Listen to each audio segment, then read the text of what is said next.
Podcasts.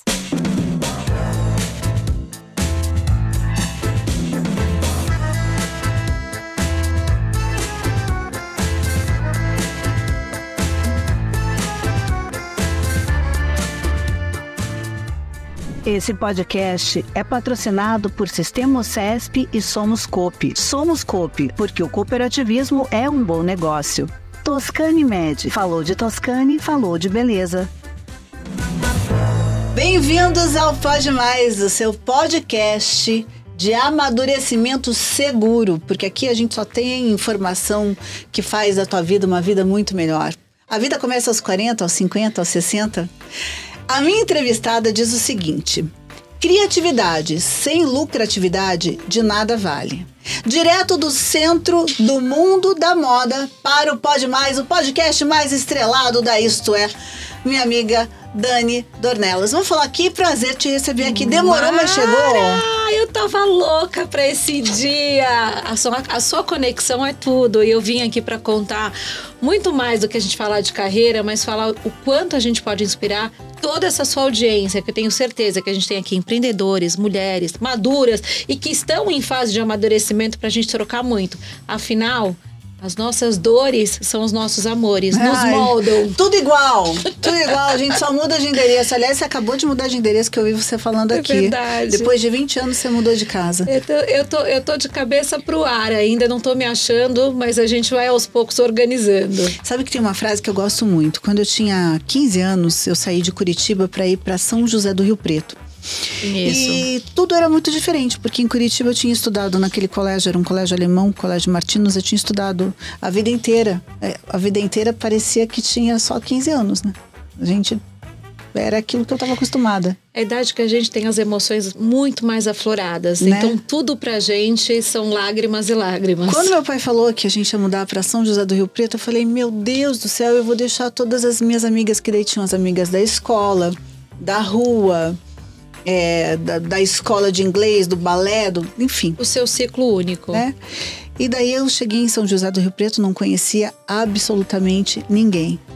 E daí uma amiga muito querida de Curitiba falou assim pra mim: toda mudança é sempre para melhor. E isso virou um mantra na minha vida, porque de lá para cá eu mudei de cidade, eu mudei de casa, eu mudei de país, eu mudei de figura, eu mudei de cor de cabelo, enfim, a gente, né, vai mudando. E daí eu sempre penso isso. Então, eu tô aqui te abençoando. Amém, que eu recebo. Toda mudança é para melhor e essa mudança vai ser fantástica na sua vida. Eu recebo, até porque eu sou uma pessoa tão inquieta, a única coisa que eu não consigo ser é a mesma.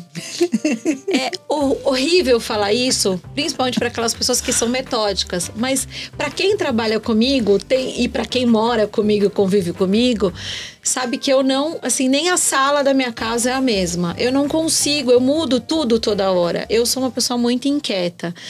E o meu olhar, acho que é tão acelerado quanto os meus pensamentos. Então, ao mesmo tempo que eu tô pensando que aquilo já não está me trazendo, como a gente já está dando um match ali, um track. Sei. Eu tô já pensando no como eu vou mudar. O próximo. Isso foi na minha vida profissional, isso é dentro da minha vida pessoal. A única coisa que tá difícil é voltar ao shape, viu, amor? O resto a gente vai mudando tudo. Eu acho que a gente tem a necessidade de aceitar as coisas como elas são, inclusive com relação ao nosso peso, nosso corpo, a nossa figura. Tem momentos da nossa vida que a entrega é essa. É isso aqui que eu tenho para dar para mim. Eu tô satisfeita com isso ou não, é isso que eu tenho para me dar. Então é isso que eu vou aceitar. E eu acho que a neurociência explica muito, né? Você é o que você mentaliza, né? Você é o que você faz de você mesmo, né? Então acho que não é sobre corpo.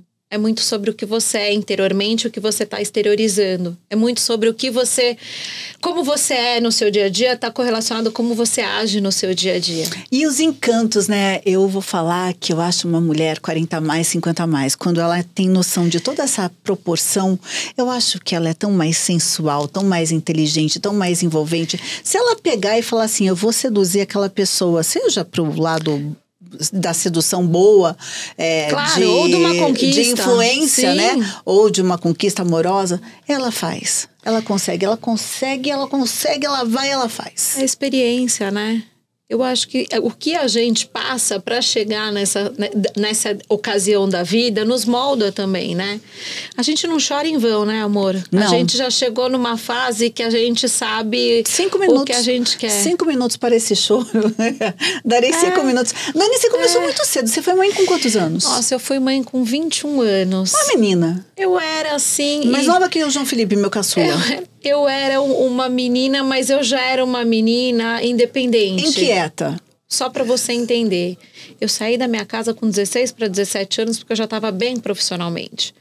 Então eu achava que eu poderia, já pagava minhas contas, então eu poderia ganhar a minha independência, né? E digo que foi fruto de obviamente, um grande amor. Eu sou casada, tenho 3 filhas, hoje sou avó. Tenho 2 meninos de neto. Meu sonho sempre foi ter meninos de filho. E agora eu fui presenteada com 2 netos. E olha só como é a lei da vida. Com quantos anos minha filha engravidou? 21. Exatamente. É assim. E aí foi um choque. Mas como? Fazendo faculdade, a gente investindo no seu futuro. Chega do intercâmbio, a gente esperando outras coisas. E eu falo que, assim, não existe coincidência, existe jesucidência na vida de todos nós. Então, não são os nossos planos. Acho que as vidas, embora sejam os nossos filhos, a gente educa, a gente ama, a gente cria, mas as asas e os voos são solos, né? Então, a gente tem que, de certa forma, amar, apoiar. E eu vou te falar, tô amando essa fase vó. Só o título que eu não me enxergo muito. Então, às vezes, eu tô passeando com o meu neto e... Ai, que lindo seu filho, ele é lindo, né? Eu mantenho a classe. Eu fiz o costume, fala meu bebê. Eu mantenho a classe. E nisso eu olho o olho da minha filha já voltando, assim... Você não vai falar que é seu neto? É meu filho, tá de tabela, é meu filho, tá né? Tudo certo. Tá tudo certo. E sempre que a família aumenta é uma alegria, né? Eu amo, né? Eu vim de família de casa cheia, né? Então, assim, eu tenho esse hábito de muitas pessoas em casa. É muito trabalho, é muito humor. E eu, sendo mãe de 3 meninas, são muitos hormônios para gerenciar, muitas fases, Mas eu vou te falar, eu não consigo nem viver e nem pensar como eu não seria quebrando muitos paus dentro da minha casa com elas. Sim. Desde onde tá minha bolsa, onde tá meu brinco, onde você vai, né? Eu falo que faz parte da minha essência e elas me completam, inclusive em todas as fases da minha etapa profissional que eu decidi fazer mudanças. Como o filho é decisivo na persuasão, né, da opinião ou também da necessidade do momento. Você fala, não, eu vou fazer isso porque isso aqui eu fui uma tem fit com essa situação. Eu fui uma jovem mãe que tive que pagar altos preços, né, pela consequência das minhas escolhas. Então, lá eu acho que eu já estava sendo moldada, preparada para viver a vida mais dura, né? E tentei ao máximo também, ainda sou mãe, né? Não tentei ao máximo, mas eu tento todos os dias o meu máximo mostrar que eu quero deixar pelo menos mulheres fortes, mulheres preparadas, mulheres que possam ser felizes, né? E que, acima de tudo, essa felicidade seja com ela, para que ela possa transbordar, ajudar e apoiar e constituir uma família que, no mínimo, elas chore menos e ame mais. E os perrengues são necessários na vida. Nos moldam. Olha, não conheço nenhuma história de vitória que tenha me forjado melhor. Todas que me transformaram de verdade numa pessoa melhor foram as difíceis, as tristes, aquelas que você, em algum momento, se pergunta, por que comigo? Eu não tenho dúvidas. E se eu aprofundar aqui na minha vida, então você vai falar, não, a minha vida foi exatamente um resumo nesse sentido, superação, né? Então eu acho que essa superação me moldou a ser uma mulher lotada, enraizada de fé, né? Eu acho que eu acordo todos os dias assim, o não eu já tenho qualquer consequência. Eu sempre vou buscar o sim. E a cada conquista, eu busco nessa conquista muito mais a minha evolução hoje em dia como pessoa do que pensar no profissional. Porque eu aprendi também E isso eu só aprendi depois dos meus 40 anos. Vou contar uma particularidade também como aprendi, porque que nem a gente vem aqui e fala que é tudo lindo, maravilhoso. Eu sofri, mas aprendi. Amor, não é romantizar o ruim. Não é romantizar a história, mas sabe como eu aprendi? Eu brinco que Deus teve que me pegar pelo pescoço, de tão elétrica que eu era. Eu aprendi a equilibrar os pratinhos e priorizar, inclusive, a minha função como mãe, antes da minha função como profissional, foi ao longo de 2024, o ano passado foi mais assim forte, onde eu fui diagnosticado com um câncer.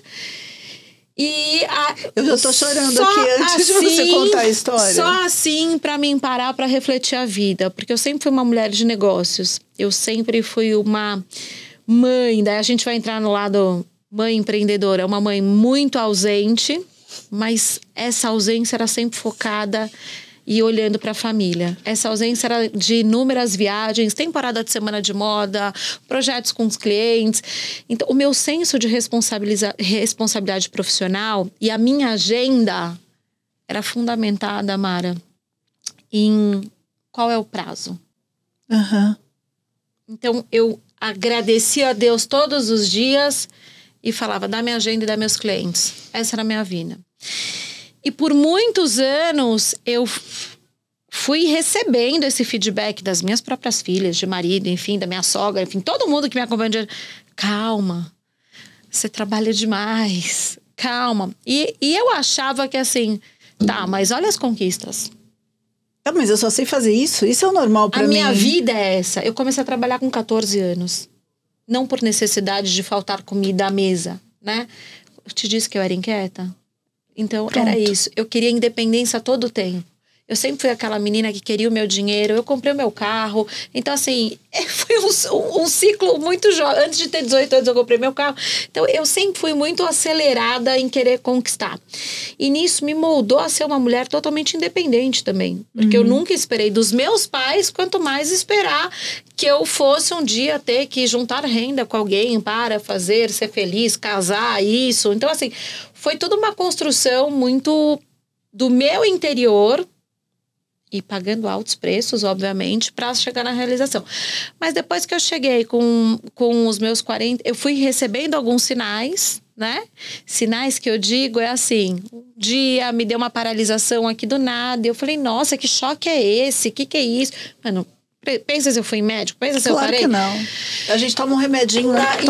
Isso. Toma um anti-inflamatório, toma um relaxante muscular. E aí, quando eu tive a notícia que eu estava com esse nódulo e era cancerígeno num grau que eu precisaria tirar, eu falei, Deus me pegou pelo pescoço, hein? Porque se não me parasse assim, eu já não parava a agenda. E mesmo assim não foi o suficiente, porque depois que eu fiz a cirurgia, eu tinha que fazer uma segunda etapa do tratamento. Sabe quando eu vim fazer a segunda etapa do tratamento? 1 ano depois. E eu tinha que fazer 60 dias depois da cirurgia. E mesmo assim não foi suficiente. Então eu precisei tomar outras chacoalhadas, isso falando emocionalmente, familiar mesmo, para eu entender que o ciclo da vida, se você não estiver bem, aonde é o seu porto seguro, você não vai estar dando o seu melhor externo. Isso vai do trabalho e vai ao longo da onde você passar, né? Emanar amor não é significado de felicidade, porque ninguém nasce sorrindo todos os dias. Ninguém tem a disponibilidade de sorrir todos os dias, mas você pode fazer isso ser um hábito, um exercício. E aí você vai trabalhando o seu cérebro, né? Sobre o que você quer absorver e o que você vai anular, o que não faz sentido. Eu acho que é aí que é a fase da mulher que a gente está falando mais madura que entra. É onde a gente está preparada realmente para saber o que a gente viveu, e o que a gente quer viver. É verdade. Sabe que hoje... como a gente quer viver. Hoje eu me sinto muito mais próxima de quem eu sempre quis ser. Engraçado isso, né? Eu me sentia, claro, uma pessoa completa aos 20. Completa dentro daquilo que eu podia ter aos 20. Claro. Aos 30. Sim. Eu fui mãe com 31, 32 anos. Depois, as conquistas profissionais. É claro que eu fui me sentindo completa à medida que o tempo foi passando. Mas algumas coisas que eu queria ser, eu queria falar aquilo, eu queria fazer daquele jeito, eu queria vestir, E algumas coisas eu não me permitia. E hoje não. Hoje todos os dias eu tô muito mais próxima de ser quem eu sempre quis ser. E eu acho isso tão maravilhoso. É tão mais leve, né? É tão maravilhoso. Isso é fruto do quê? Da segurança, né, que a gente tem, né? E também, obviamente, todos os erros que nos moldaram a criar essa segurança, sim, né? E é um medo assim, eu não tenho medo de falar, eu não tenho medo de assumir, eu não tenho medo de elogiar, não tenho medo de dizer não gostei, não tenho medo de... Não, eu vou vestir essa roupa, eu quero vestir essa roupa, estou me sentindo bem com ela, eu quero... Assim, a gente perde algumas referências, né? E principalmente quando a gente fala com mulheres empreendedoras, que é a minha rotina no dia a dia dentro dos nossos projetos, a gente vê que aquelas que estão ainda no início da jornada são cheias de inseguranças. Presas, né? As amarras são inúmeras, né? Desde o que para se sentir pertencente a algo, ela precisa estar adequada com o que aquelas pessoas acreditam ser a real necessidade. E assim vai. Eu acho que a gente passa dessa fase quando a gente consegue ver que tudo na nossa vida é fruto das nossas conquistas. Se a gente não plantar, a gente não vai colher. Lei da vida, né? Pro bem e pro mal. Então, eu acho que a gente, depois de tudo que a gente plantou e a colheita sempre vem, a gente consegue ter essa segurança. E essa segurança vem junto com cicatrizes. Não tem outra forma também de escrever uma história boa. Quando é que a moda entrou na tua vida?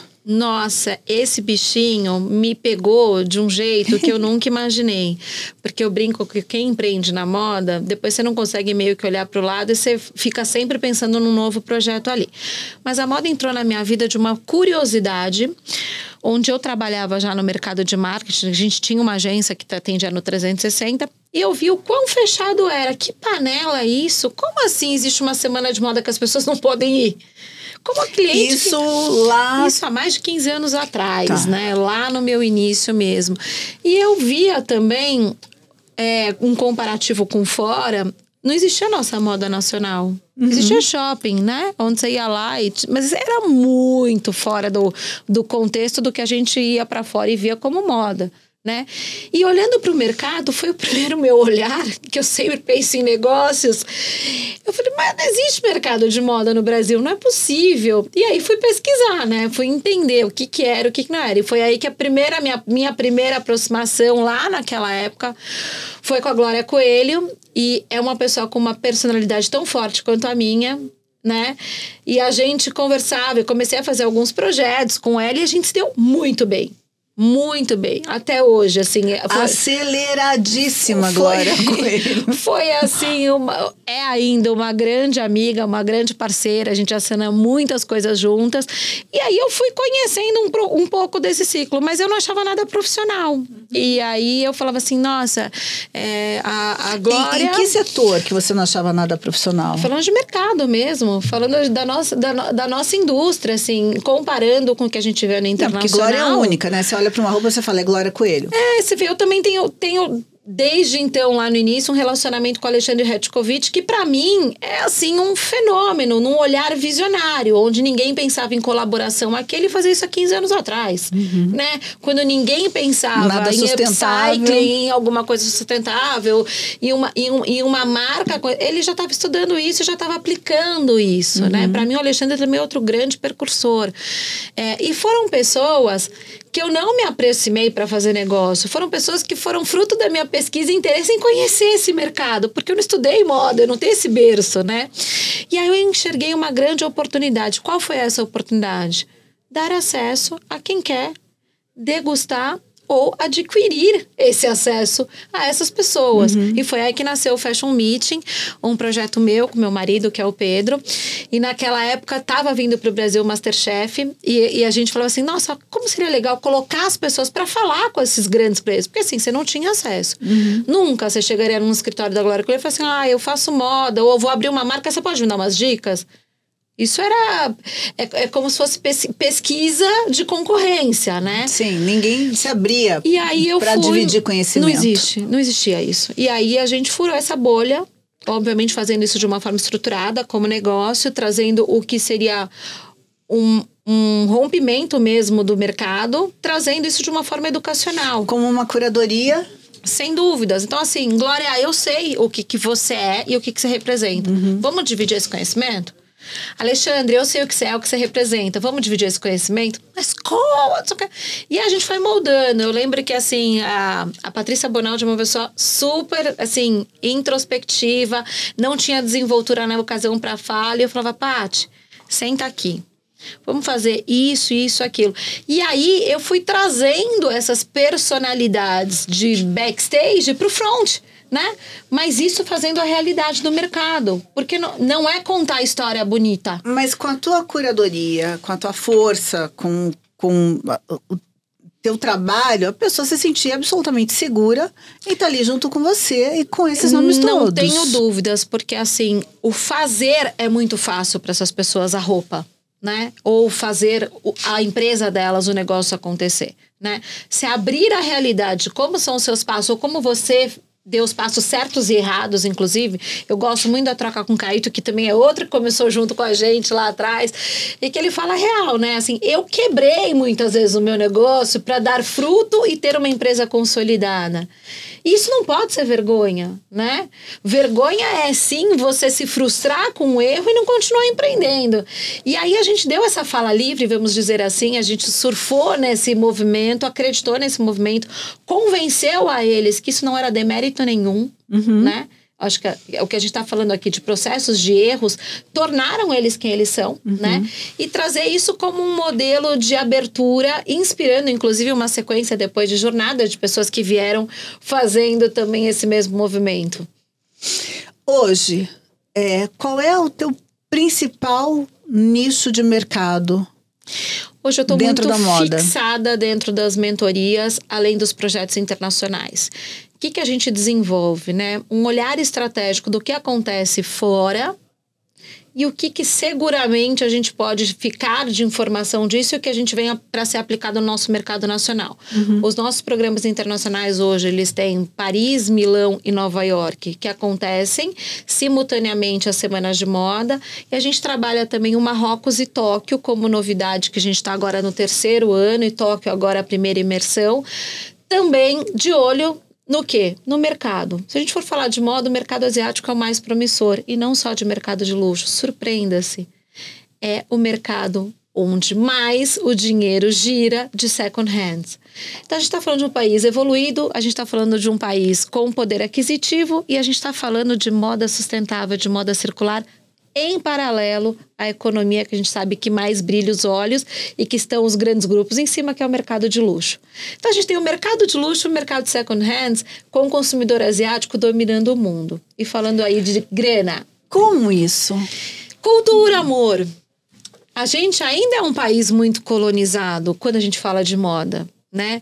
A gente está agora, depois de um pós-pandemia, apoiando muito mais a nossa marca nacional, valorizando o nosso handmade. Agora, se você pegar isso há 10 anos atrás, a gente não tinha esse valor, a gente não tinha esse olhar. Eram poucas as marcas que sobreviviam, né? Eu nem conheço uma marca que se falava de alguma coisa feita à mão e tinha valor no mercado há 10 anos atrás. Estou falando de ganhar dinheiro e ser uma marca posicionada. Devem ter, obviamente, marcas que cultivam isso, né?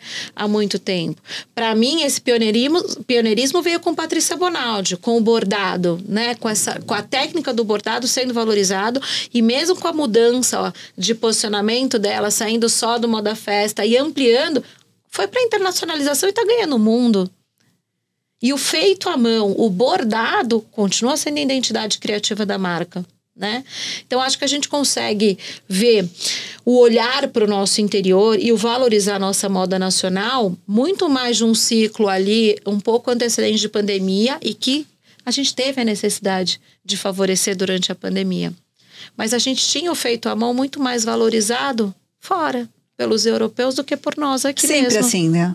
Sempre assim. Você pega um biquíni de crochê.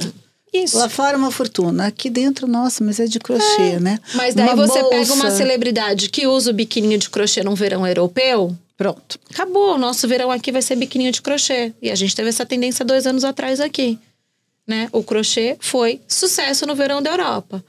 E a gente veio depois com o nosso verão sendo tudo crochê. Da bolsa ao sapato, ao acessório, tudo. Ao biquíni. E como surgiram os veículos, né? Vogue, Glamour, como é a Bazar? Como é que os veículos surgiram na sua vida? Não existe arroz no prato sem que você tenha iniciativa. Uhum. Eu me lembro que era 1º de janeiro, que eu já tinha mandado uns 2 e-mails para Daniela Falcão, minha xará. Um beijo, te amo, Dani. E ela ainda estava na época de Condenaste, né? Comandando todos os veículos na ocasião. Falei, vocês precisam de verba. Anúncio em revista versus digital, a gente sabe que tem um limitador. Uhum. Então, a gente já tem o potencial que é fazer eventos e que a gente já está trabalhando juntos em algumas coisas. Vamos colocar o educacional? Como assim? Não posso, porque eu vou ser submetida a isso ao internacional, porque a gente, né, tanto a Bazar quanto a Vogue e os veículos tanto da Condenaste demais, tem que ter o submission do internacional, do global, né? Sim, as tendência vem de lá, a gente falei, fala você aqui. Não precisa prestar conta?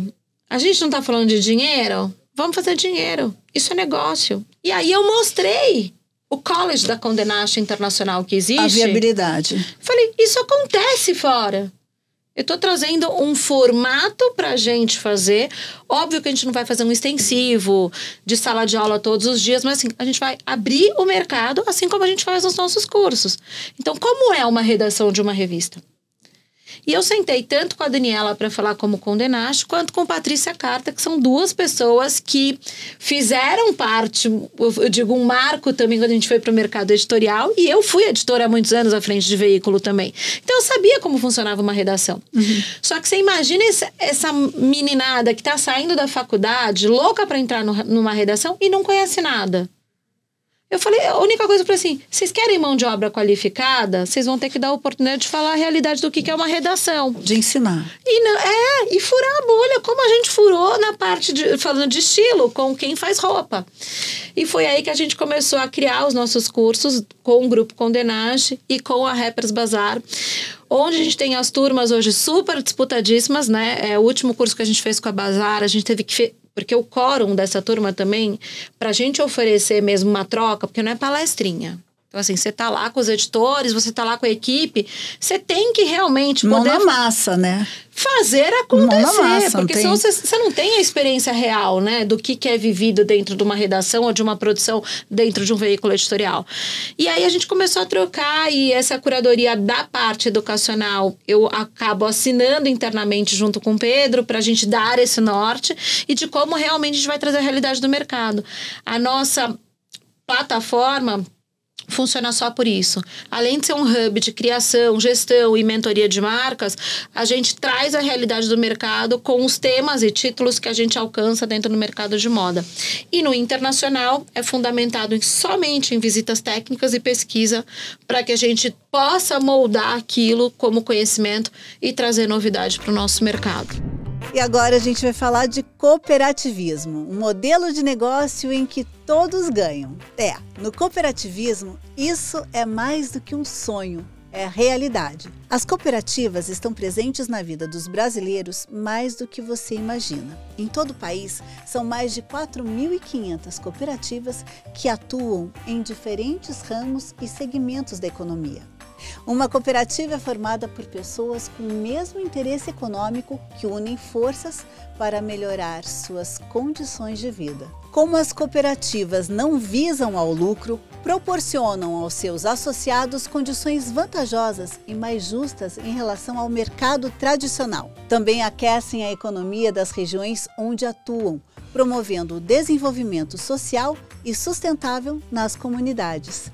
Mas isso é papo para o próximo minuto do cooperativismo. Até lá, acesse somos.coop.br e saiba por que o cooperativismo é um bom negócio. Então vamos lá. Para quem está agora assistindo esse podcast que está maravilhoso, é o podcast mais estrelado que você vai assistir hoje, eu sou uma entusiasta do assunto. Eu quero montar uma confecção. Quero começar a fazer camisas brancas. Ótimo. Já nichou, eu amei. Eu não entendo nada, não sei por onde começar. Eu sei que eu gosto de camisa branca e quero começar a fazer camisa branca. E eu sei que eu quero vender para um público, quero vender para médica, quero vender para mulheres que gostam de usar branco e preto, quero vender para um público A, um público AB. Ótimo. Daí alguém falou assim para mim, você conhece a Dani? Maravilhosa. Dani tem um super relacionamento com marcas. Olha, ela... Alguma coisa boa ela vai te falar. Você não sabe por onde começar? Alguma coisa boa ela vai te falar. Daí eu ligo pra Dani. Eu falo, oi, tudo bem, Mara querida? Ótimo, sua ideia é genial, mas eu vou te adiantar uma coisa. Criatividade sem lucratividade nada vale. É a minha frase. Você tá disposta a entrar como um planejamento de negócio dentro da nossa mentoria? Porque bom gosto, amor, você tem como consumidora. Vamos estudar o mercado? Vamos fazer um benchmark? Vamos acertar na precificação? Vamos fazer o ciclo de produção para você gerar um produto diferente? Por que mais uma camisa branca? Né? Isso é tudo que você oferece dentro da mentoria. Sim, a gente vai construir um plano de negócio. Porque o que eu mais recebo são mulheres que se vestem muito bem, que amam consumir moda e que querem uma marca para hobby. E eu falo, não, mas espera aí, o seu hobby pode ser viajar, o seu hobby pode ser continuar a comprar suas roupas e suas bolsas. Você quer empreender? Porque empreender, meu amor, é colocar o cinto de segurança e levantar a mão e soltar o carrinho da montanha-russa. Você tá preparada para isso? E geralmente na anamnese, a pessoa nesse momento fala assim, eu vou falar com o meu marido. E a outra metade se joga na ponte. E a outra metade fala assim, é isso que eu quero, eu não tenho dúvidas que eu quero fazer isso com você. Eu falo, então vamos juntas, porque se você não me dá essa confiabilidade que emocionalmente, fora financeiramente você tá preparada, não comece. Sabe por quê? Você vai entrar na estatística do Sebrae. Tem que se jogar.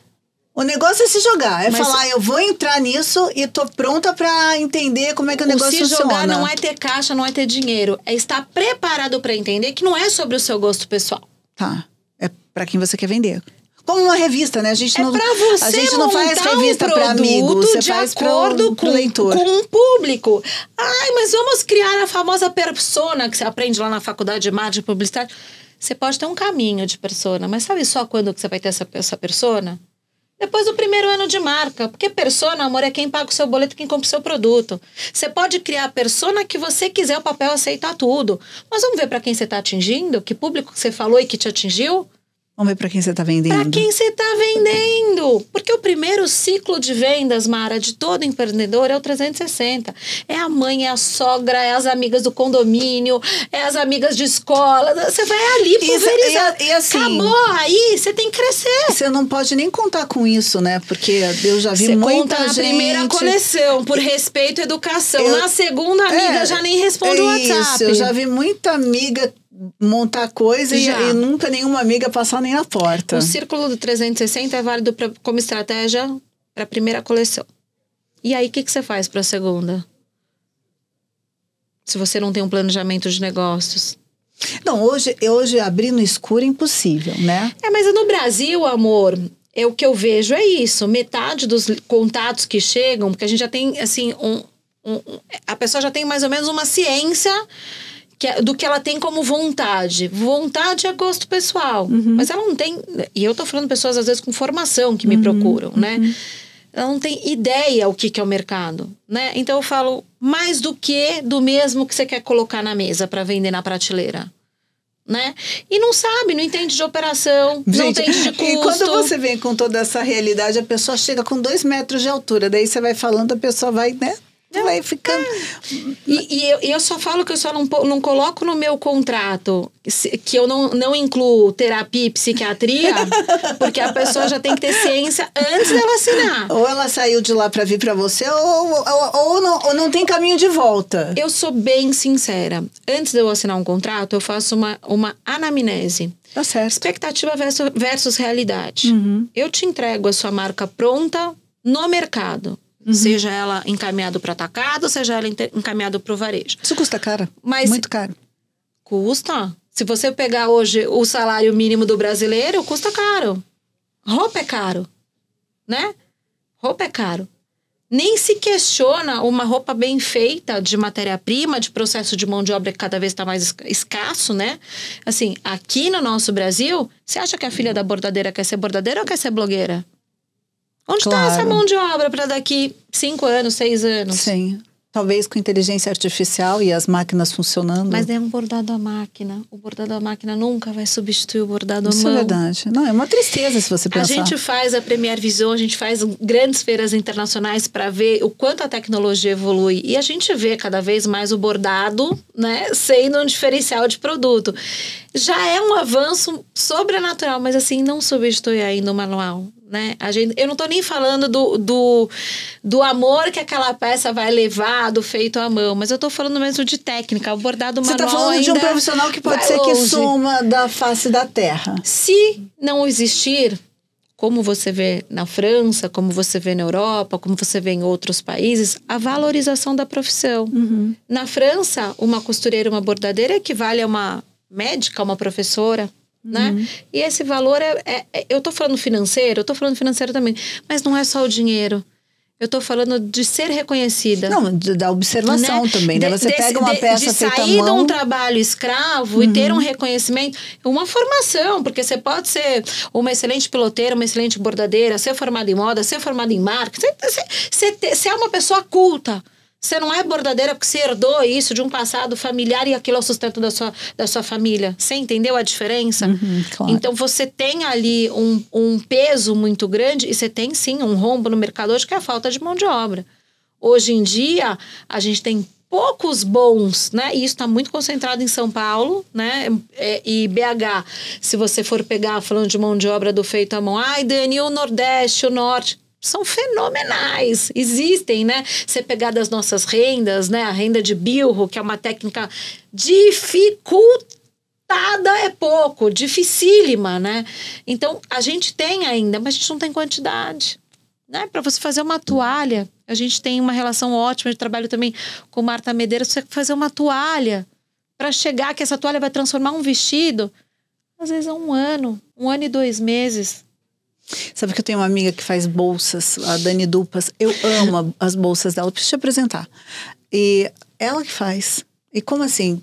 Ela viaja muito, ela tem casa fora e agora uma filha acabou de se formar em medicina, o marido médico, então assim, ela é muito ocupada. Mas o tempo que ela tem, ela tá ali, fazendo as bolsas. Então, e é com tanto amor que ela faz. É isso que eu tô te falando. O senso do feito à mão carrega uma exclusividade que equivale a um produto de mercado de luxo. Uma bolsa serial number da Chanel. Só que isso vai de acordo com o seu consumidor, o quanto você valoriza isso, que é o que a gente estava falando um pouquinho do nosso mercado. Qual valor tem essa preciosidade de quem fez a mão? E quem sabe usar? Também tem isso. Como você se adequa no dia a dia com esse produto. E aí a gente fala muito de mindset de consumo mesmo, né? Desse consumidor de moda, né? Até onde o crochê é válido só para o verão porque saiu na Europa, ou se você realmente usaria a bolsa de crochê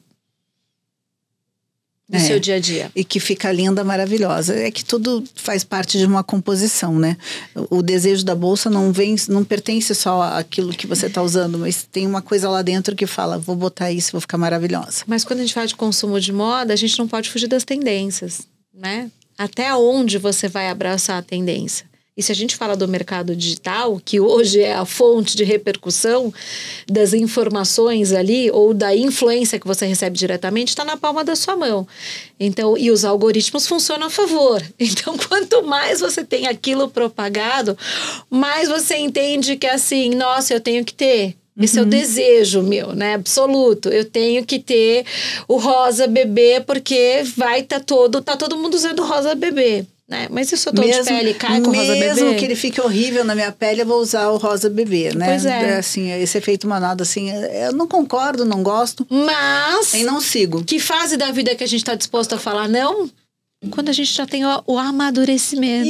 E assim, essa fase madura é a melhor de todas, porque é essa que detém, né? A gente estava falando agora de rede social, do consumo de rede social, dos 15 aos 25, é o público maior. É o de viraliza, né? Vamos dizer assim.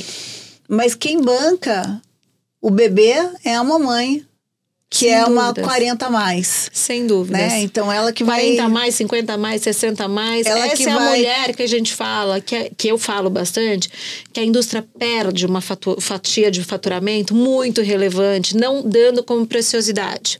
E por que eu falo isso? Graças a Deus, mas graças a Deus há tão pouco tempo, né? A gente tá vendo as passarelas internacionais e repercutindo também aqui, colocarem mulheres mais maduras, né? A gente viu mulheres maduras no desfile da Versace, né? Uma marca cuja sensualidade, que é a representatividade do design, trouxe mulheres em N faixa etárias, em N corpos, porque a gente também fala de belezas de corpos opostos, de etnias, mas a gente viu, né? Só que há 8 anos atrás, a gente fez um desfile aqui de Glória Coelho, inclusive que eu fiz a direção do desfile, com mulheres maduras na passarela, né? Então, e foi assim, não muito bem visto, né? Sim. Mas agora, quando a Internacional traz as mulheres maduras, repercute. Então, daí a gente começa a ver campanhas com mulheres maduras, mas ainda a fatia do bolo é tão pequena. Denise, eu vou... É tão pequena. Eu acho que eu vou me arriscar. E pensa como essa mulher, ela é a fase melhor, de bem-sucedida falando da vida dela, mas né? eu vou me arriscar a falar pra você. Eu tenho essa sensação. Dos meus 40 anos pra cá. Muita gente interessante amadurecendo.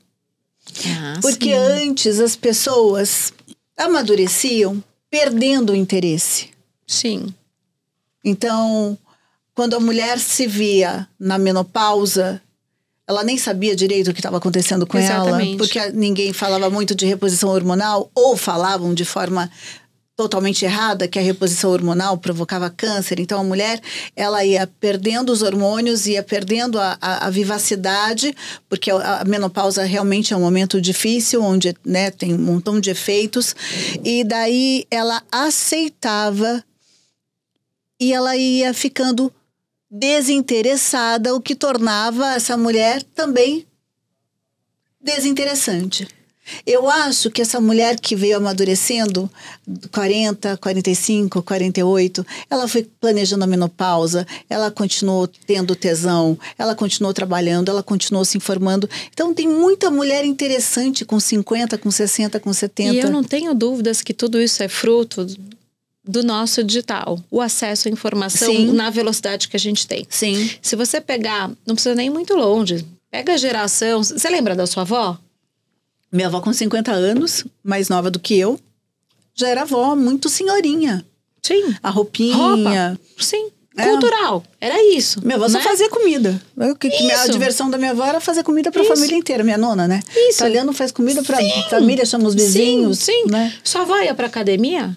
Imagina. Sua avó fazia pilates? Claro que Sua avó não. tinha Instagram? De jeito Sua nenhum. avó fazia selfie?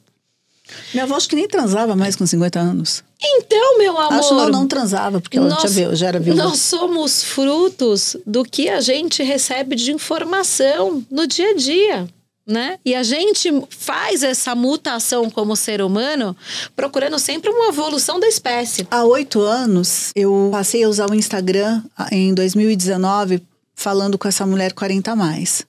Mas há 8 anos eu era do mercado editorial. Mais ou menos isso, 8, 9 anos era do mercado editorial. E mesmo você pegar no mercado editorial, essa mulher também não tinha essa representatividade. Não, porque o mercado editorial trazia que você precisava usar ácido retinóico, fazer preenchimento, usar ácido hialurônico, fazer botox.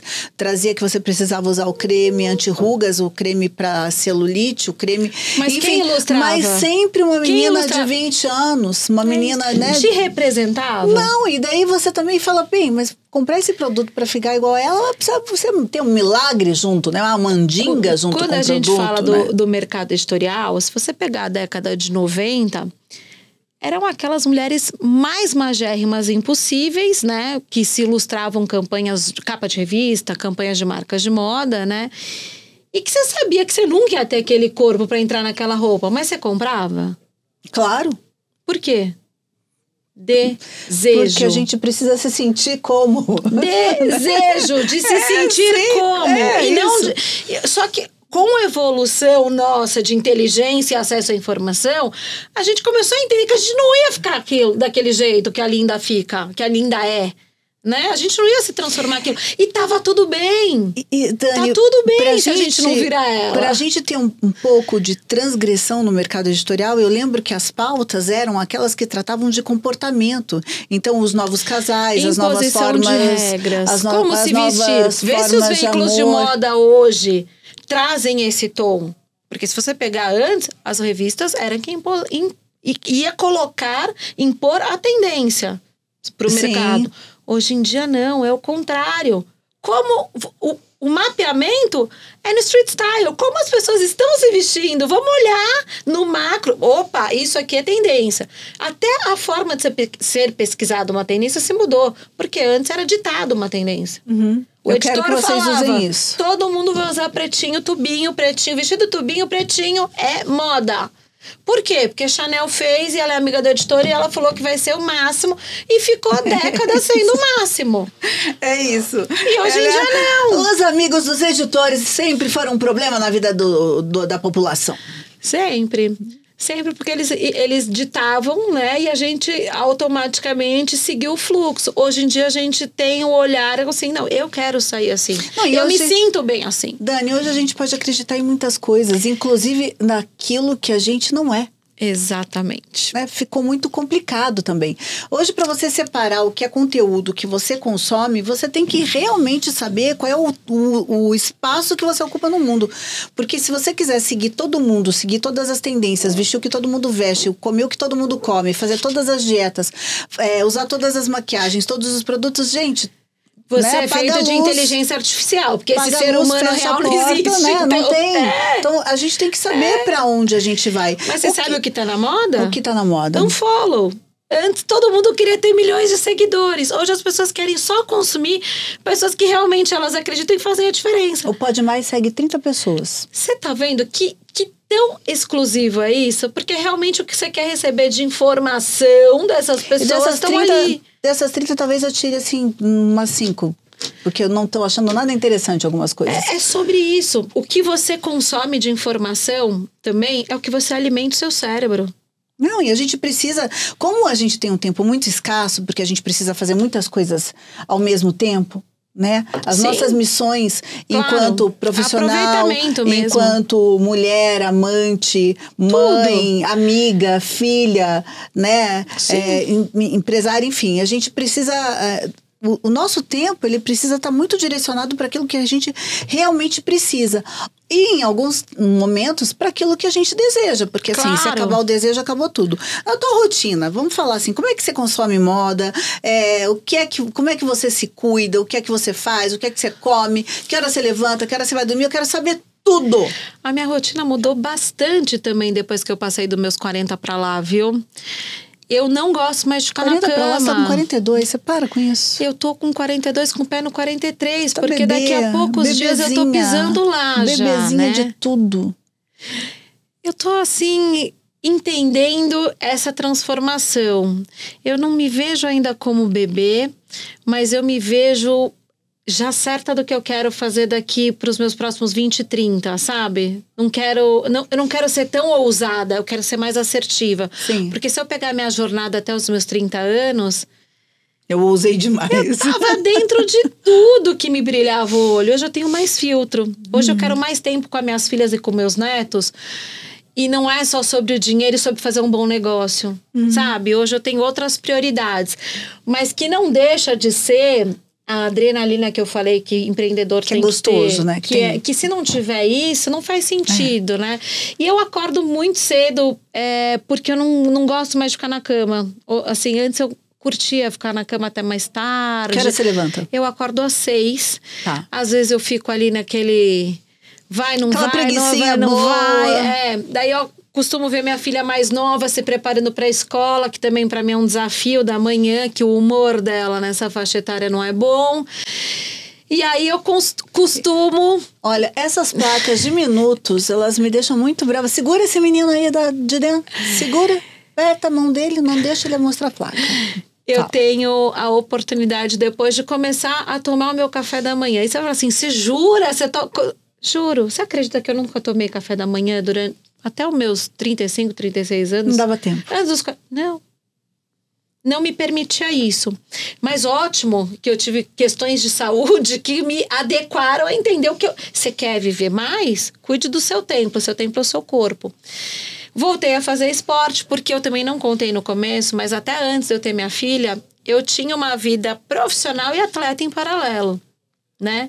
Então eu treinava até 6 horas por dia e trabalhava às vezes até 3, 4 horas da manhã para compensar isso.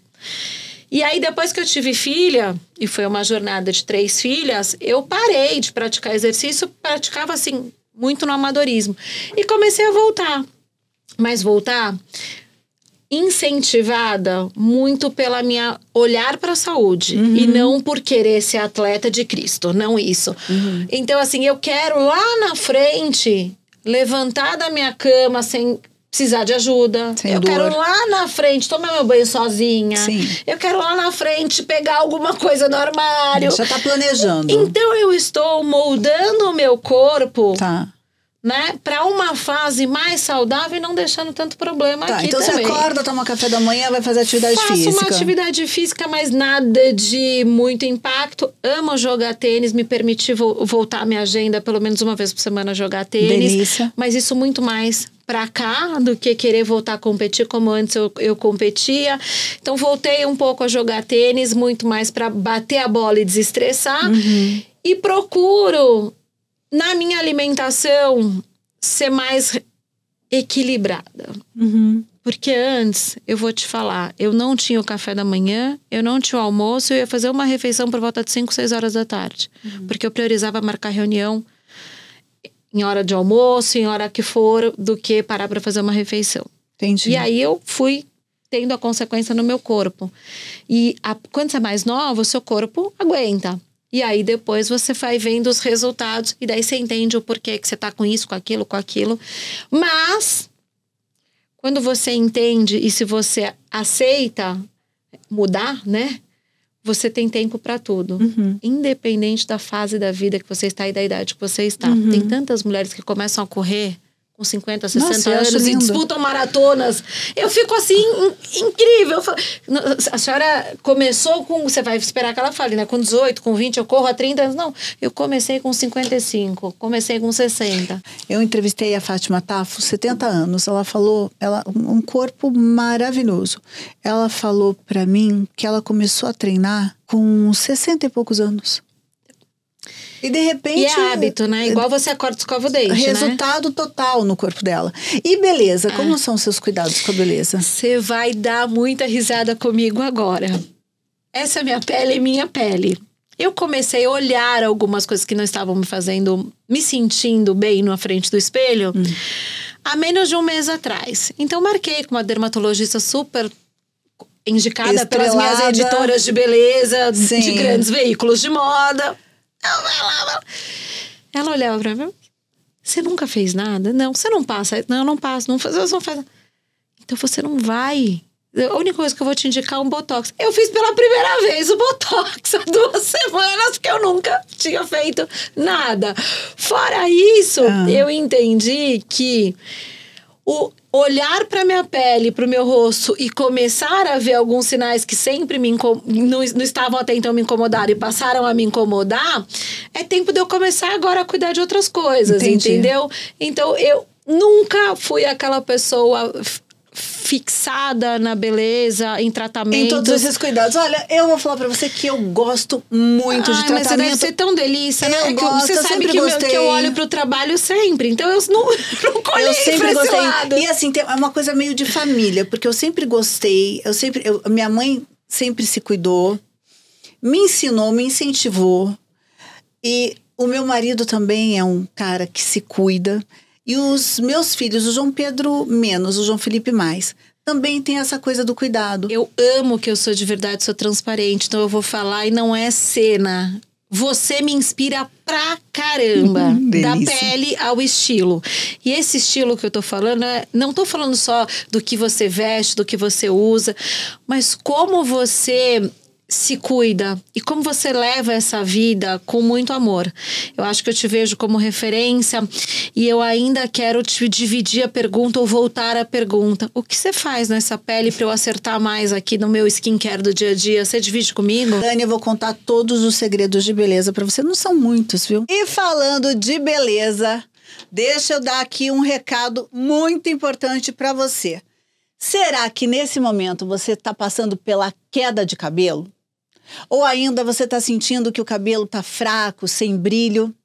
A Skyderm traz uma solução para ajudar o seu cabelo a crescer mais forte, mais rápido, que é uma coisa que a gente adora, mais saudável e com brilho. Eu estou falando do Exo HL Hair, que traz os exossomos na sua composição, renovando os folículos capilares.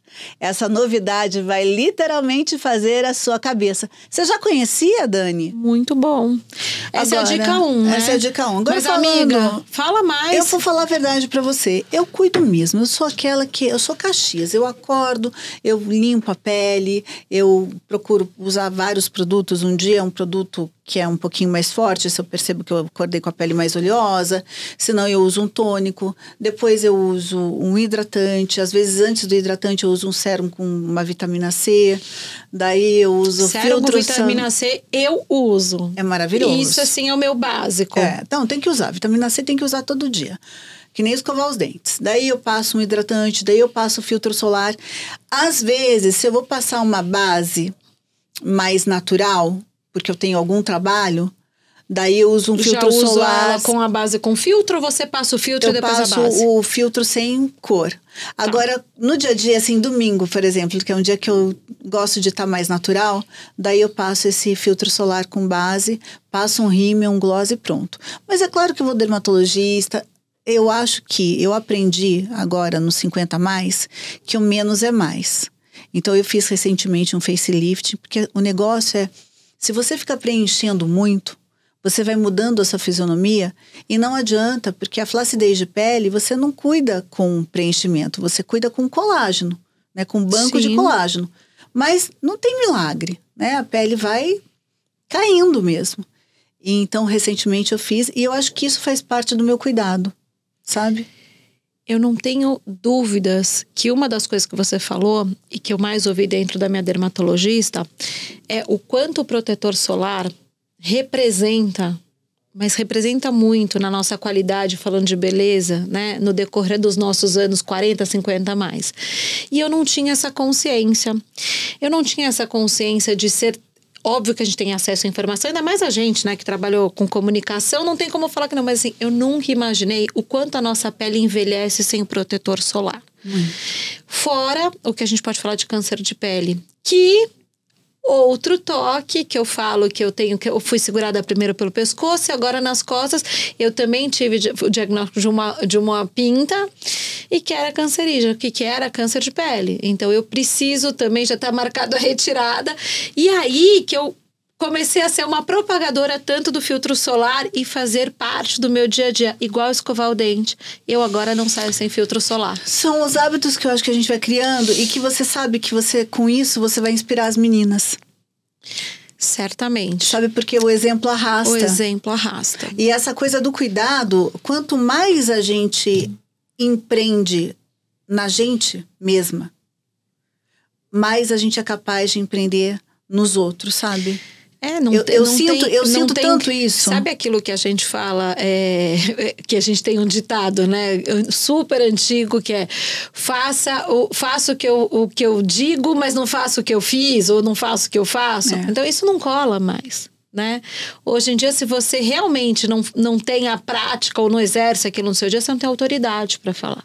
Eu tava vendo o Instagram esses dias e daí uma amiga minha ginecologista passou aqui na minha timeline. Eu olhei e falei, meu Deus do céu, printei e mandei a foto pra ela. Eu falei, o que é esse cabelo? Como assim?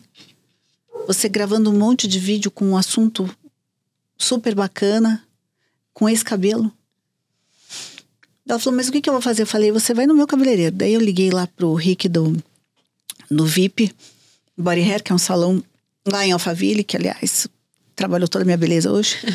E daí eu liguei e falei, Rick, você atende? Atendo.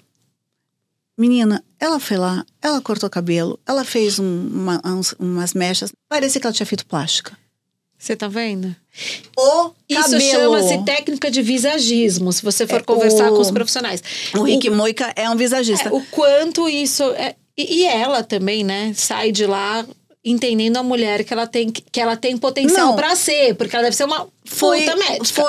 Foi uma transformação tão grande para ela também. Ela me mandou, né? Uma amiga, obrigada, Sim. Foi maravilhoso e tal. E eu acho que é isso. Quando você aprende a empreender em você aprende nas pessoas. E isso você empreende nas pessoas. E isso é com amor. Claro. É com afeto. Né? Porque a gente quer ver... O amor constrói sempre, né? A gente quer ver as pessoas que a gente ama na melhor versão delas. Sim. Né? Você não vai deixar uma amiga passando perrengue. Se você é amiga, não. Sim, claro. Né? Pelo contrário, você se mobiliza, inclusive, para no amor também falar. Também não é sobre esculachar, mas no amor também falar. Apesar que, às vezes, eu até brinco em casa, né? Eu falo pra minha filha, onde você vai? Volta. Você é minha filha, volta. Às vezes a gente tem que dar uma apertada, né? Às vezes volta pro seu closet e volta pra cá. Volta, se encontra, senão eu vou te encontrar.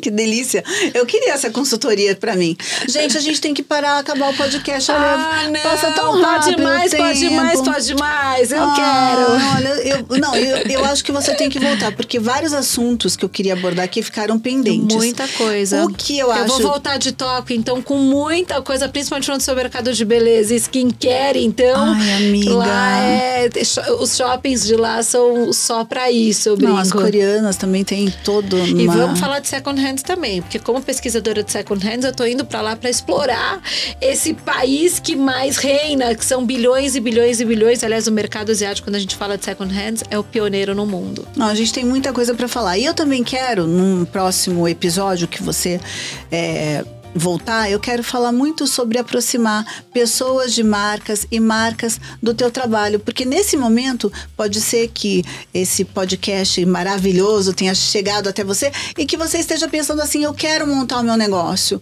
mas eu tenho medo de fazer errado. Seus medos acabaram porque a gente tem Dani. Ou eu vou te deixar com um medo mais consciente, vou falar pra você que você não está ainda preparada emocionalmente, né? Eu acho que é tirar a emoção e entrar com a razão. Isso é o sucesso de todo o negócio, né? A montanha russa. E eu falo também, né, que contra dados não há argumentos. Uhum. Então a gente Se for viável, a gente tem um mercado promissor. Uhum. Dá para se fazer dinheiro, desde que você tenha um planejamento estratégico e que você tenha isso de estar disposta a saber que não é sobre gosto pessoal, é sobre negócio. E negócio existe, obviamente, um processo para ter a formação. Ninguém nasce correndo, as pessoas engatinham um caminho para depois correr. E assim é uma empresa. Esperar o processo. Você tem que esperar o processo de maturação, inclusive, para que você comece a ter a resultabilidade financeira. E depois a gente fala de ROI, fala de outras coisas que eu tenho certeza que são números que os empreendedores, no final da conta, querem saber. E nós arrasamos! Eu quero deixar aqui um beijo para Zoe Joias. Eu estou toda trabalhada aqui. Olha, esse colar aqui é de ouro com marfim. Lindo! Não é lindo? Lindo. Olha que eu vi, eu fiquei tão apaixonada. E o mix deles ficou correntaria, sabe? Essa correntaria ficou incrível. Eu também gostei muito. Eu fiz essa misturadinha hoje. Esse brinco aqui que traz essas bolinhas de esmeralda e rubi. Eu achei o desenho desse brinco lindo. Um beijo pra Cintia André e um beijo também pro VIP Body Hair, Rick Moica, Carol Doborovski, que hoje fez meu cabelo, e Sheilinha. Beijo pra vocês. Nós nos vemos no próximo episódio. Esse aqui nós arrasamos e agora nós vamos tomar café e comer bolo. Somos Coop. Venha para o cooperativismo. É sempre um bom negócio. Toscane Med. Falou de Toscane, falou de beleza.